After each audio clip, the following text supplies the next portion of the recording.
ଆଜିର ଏହି କାଲାଂଶରେ ସମସ୍ତ ଭାଇ ଭଉଣୀମାନଙ୍କୁ ସ୍ୱାଗତ ତଥା ଅଭିନନ୍ଦନ। ଭାଇ ଭଉଣୀ, ମୁଁ ଆଜି ତୁମମାନଙ୍କୁ ଗୋଟିଏ ଗପ କହିବି, ସମସ୍ତେ ମନ ଦେଇ ଶୁଣିବ। ପୌଷ ମାସ, ଜଙ୍ଗଲ ସାରା ମୁସୁମୁସିଆ ଖରା ବିଛାଇ ହୋଇ ପଡ଼ିଥାଏ। ଚାରିଆଡ଼େ ନା ଶାଗୁଆ ରଙ୍ଗରେ ସୁନ୍ଦର ପରିବେଶ ଦେଖାଯାଉଥାଏ। ସେହି ଜଙ୍ଗଲରେ ଠେକୁଆ ଛୁଆଟି ମନ ଖୁସିରେ ଖରା ଖାଉଥାଏ। ହଠାତ୍ ଡବ୍ ଡବ୍ ଡବ୍ ଡବ୍ ଶବ୍ଦ ହେଲା। ଠେକୁଆ ଛୁଆଟି ଡରିଗଲା। ତାର ଲମ୍ବା ଲମ୍ବା କାନ ଦୁଇଟି ଠିଆ ହେଲା। ଟିକି ଟିକି ଆଖି ଦୁଇଟିରେ ଜୁଳୁ ଜୁଳୁ କରି ଏପଟ ସେପଟ ଅନାଇଲା, ହେଲେ ତାକୁ କିଛି ଦେଖାଗଲା ନାହିଁ।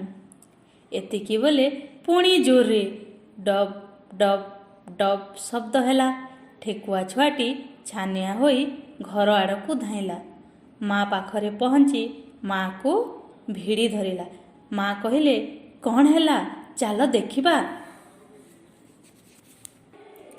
ଏତିକି ବେଳେ ଜଣେ ଲୋକ ବାଜା ବଜାଇ ବଜାଇ କହୁଥାଏ, ଶୁଣ ଶୁଣ ଶୁଣ, ଆସନ୍ତାକାଲି ମହାରାଜ କଂସ ଧନୁଯାତ୍ରାର ଆୟୋଜନ କରୁଛନ୍ତି। କୃଷ୍ଣ ବଳରାମ ଯାତ୍ରା ଦେଖି ଆସିବେ। ସମସ୍ତ ଜଙ୍ଗଲବାସୀ ଯାତ୍ରା ଦେଖି ଯିବେ। ଡବ୍ ଡବ୍ ଡବ୍। ତହିଁ ଆର ଦିନ ସମସ୍ତ ଜଙ୍ଗଲବାସୀ ସକାଳୁ ସକାଳୁ ଗାଧୋଇ ପାଧୋଇ ନୂଆ ଜାମା ପିନ୍ଧିଲେ।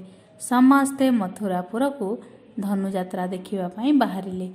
ବାଘ, ଭାଲୁ, ସିଂହ, ହାତୀ, ହରିଣ, ନେଉଳ ଆଦି ଧାଡ଼ି ବାନ୍ଧି ଯାଉଥାନ୍ତି। ପଛରେ ମା ଠେକୁଆ ତାର ଛୁଆକୁ ପିଠିରେ ବସାଇ ଚାଲିଥାଏ। କିଛି ସମୟ ପରେ ସେମାନେ ସମସ୍ତେ କଂସ ରାଜାଙ୍କର ଯାତ୍ରା ପାଖରେ ପହଞ୍ଚିଲେ।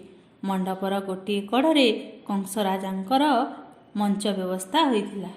ଆର ପଟରେ ଦୁଇଟି ମନ୍ତ୍ରୀ କଟୁଆଳ ବସିଥାନ୍ତି। ଠେକୁଆ ଛୁଆ ଏସବୁ ଆଶ୍ଚର୍ଯ୍ୟ ହୋଇ ଦେଖୁଥାଏ।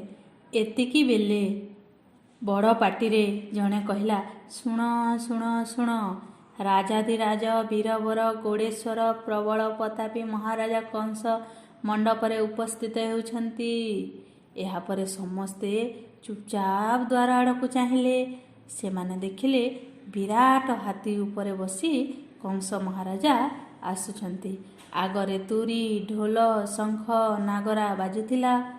ରାସ୍ତାର ଦୁଇ କଡ଼ରେ ଲୋକମାନେ ଫୁଲ ପକାଇ କହୁଥିଲେ, ମହାରାଜା କଂସଙ୍କର ଜୟ ହେଉ। ଠେକୁଆ ଛୁଆଟି ପଚାରିଲା, ମା ମା, କଂସ କ'ଣ ଭଗବାନ? ନାଇଁରେ ପୁଅ, ସେ ଭଗବାନ ନୁହେଁ। ସେ ବହୁତ ବଡ଼ ଅସୁର ଏବଂ ବହୁତ ଦୁଷ୍ଟ। ସମସ୍ତଙ୍କୁ ଡରାଇ ଶାସନ କରୁଛି। ତାପରେ ଯାତ୍ରା ଆରମ୍ଭ ହେଲା। ବଡ଼ ବଡ଼ ବୀରମାନେ ଧନୁରେ ଗୁଣ ବାନ୍ଧିବା ପାଇଁ ଆସିଲେ, କିନ୍ତୁ ଧନୁ ଉଠାଇ ପାରିଲେ ନାହିଁ।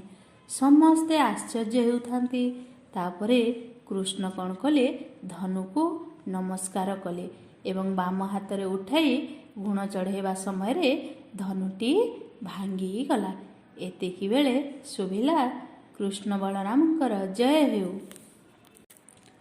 ଠେକୁଆ ଛୁଆ ଦେଖିଲା, ଦ୍ୱାରପଟୁ ଦୁଇ ଜଣ ଛୋଟ ପିଲା କୃଷ୍ଣ ଓ ବଳରାମ ମୁକୁଟ ପିନ୍ଧି ଗଳାରେ ଫୁଲହାର ପକାଇ ଆସିଗଲେ। ଠିକ୍ ସେତିକି ବେଳେ ଗୋଟିଏ ପାଗଳା ହାତୀ କୃଷ୍ଣ ବଳରାମକୁ ମାରିବା ପାଇଁ ଧାଇଁ ଆସିଲା। କୃଷ୍ଣ କ'ଣ କଲେ, ତାର ଶୁଣ୍ଡକୁ ଧରି ବୁଲେଇ ବୁଲେଇ ଫୋପାଡ଼ି ଦେଲେ। ସମସ୍ତେ ତାଳି ମାରି ଜୟ ଜୟ କଲେ। ପରେ ପରେ ଚାଣୁର ମୁଷ୍ଟିକ ଆସିଲେ। ନିଶ ମୋଡ଼ି ମୋଡ଼ି ମଲ୍ଲଯୁଦ୍ଧ ପାଇଁ ଆସିଲେ। ଘମାଘୋଟ ଯୁଦ୍ଧ ହେଲା। ଶେଷରେ କୃଷ୍ଣ ବଳରାମ ସେମାନଙ୍କୁ ମଧ୍ୟ ମାରିଦେଲେ।